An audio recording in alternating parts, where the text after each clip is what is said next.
भगवान शंकर का ये धाम पौराणिक है। कहते हैं कि ये वही धाम है जहां भगवान शंकर के ससुर का वध भगवान शंकर के अवतार वीरभद्र ने किया था।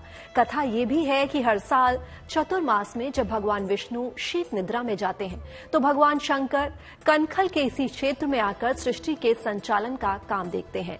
पातालमुखी शिवलिंग धरती पर केवल इसी धाम में देखने को मिलता है, जहां मां शक्ति की 10 महाविद्या का वर भी भक्त पाते हैं।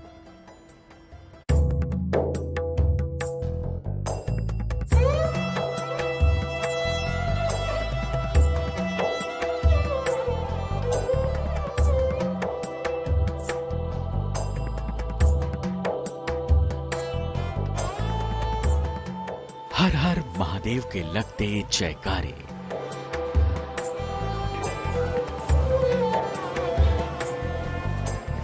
कामना पूर्ति के लिए शिव के दरबार में अरदास लगाते भक्त।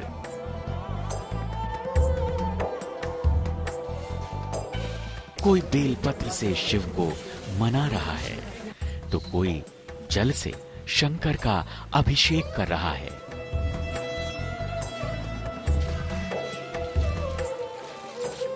शिवधाम में हर कोई पा लेना चाहता है भगवान महादेव का आशीर्वाद।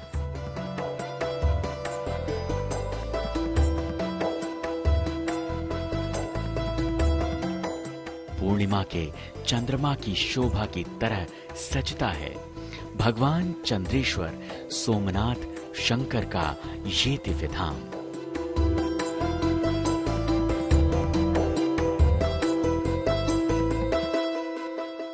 गंगा के तट पर भगवान शंकर का ये धाम अपनी भव्यता के साथ साथ अपनी पौराणिकता के लिए भी प्रसिद्ध है। नागर शैली में बना भगवान शिव का ये धाम पौराणिक इतिहास में भगवान शंकर, माता सती और भगवान ब्रह्मा के मानस पुत्र प्रजापति दक्ष से जुड़ता है।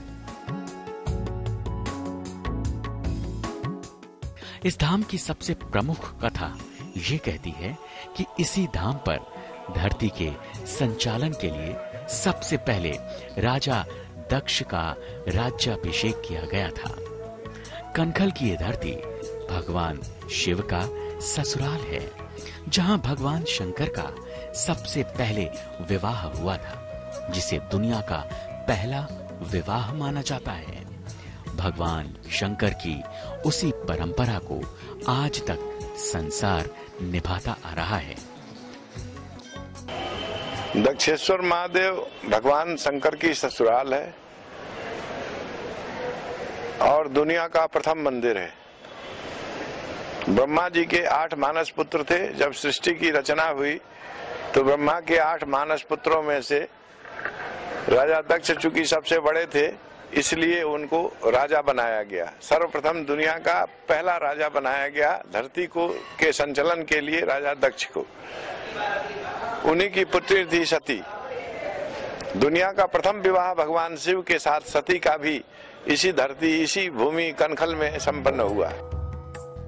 वायु पुराण, शिव पुराण, विष्णु पुराण के साथ साथ देवी भागवत, तंत्र चूड़ामणि में भी इस धाम का जिक्र मिलता है।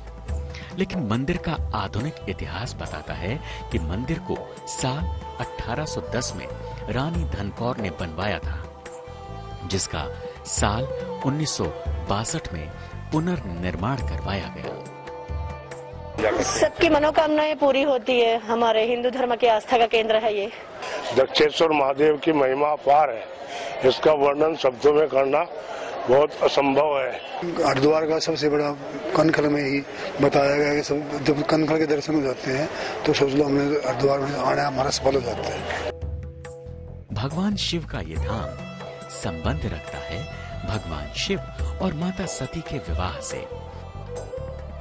वायु पुराण की कथा मिलती है कि भगवान शिव के ससुर राजा दक्ष ने कनखल के इसी क्षेत्र में महायज्ञ का आयोजन किया था, जिसमें भगवान शिव का आमंत्रण नहीं लिया गया था। कालांतर में राजा दक्ष ने यज्ञ किया। चूंकि राजा दक्ष भगवान शिव के विरोधी थे, इसलिए उन्होंने भगवान शिव को आमंत्रित नहीं किया। सती ने भगवान शिव से उस यज्ञ में सम्मिलित होने की आज्ञा चाही और जिद पर अड़ गई कि मुझे वहां जाना ही है। फिर भगवान शिव ने अब नंदी गणों के साथ में उन्हें दक्ष के यहाँ विदा किया। तो उन्होंने कहा, सती को तुमको किसने आमंत्रित किया, तुम यहाँ क्यों आई हो?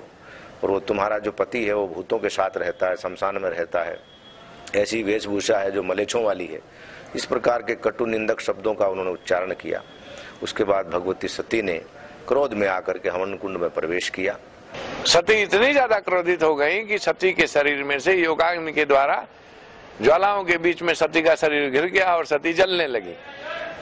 जैसे ही भगवान शिव को ये पता चला कि इस प्रकार की घटना हुई, उन्होंने क्रोध में आवेश में आकर एक जटा अपने सिर से अलग किया, जिससे एक गण पैदा हुआ जिसका नाम था वीरभद्र।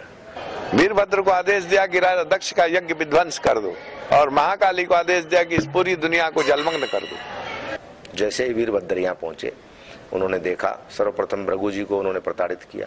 उसके बाद राजा दक्ष का सिर जो है वो अपने त्रिशूल से छेदन कर दिया और हवन कुंड में डाल दिया।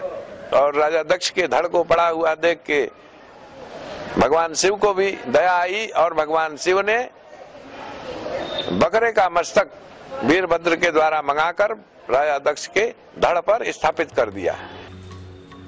दक्षेश्वर महादेव के इस धाम में पूजित शिवलिंग पाताल मुखी है, जो देखने में बिल्कुल ऐसा लगता है जैसे किसी मानव का कटा हुआ गला हो। भगवान शिव कल्याणकारी हैं। कहते हैं कि शिवलिंग की आराधना मानव के सारे दोषों का शमन कर उसे पुण्यकारी बना देती है। इसीलिए शास्त्रों में शिव पूजा प्रथम मानी गई है। भगवान विष्णु ने भी जितने अवतार लिए, उन सभी में शिव पूजा की परंपरा निभाई।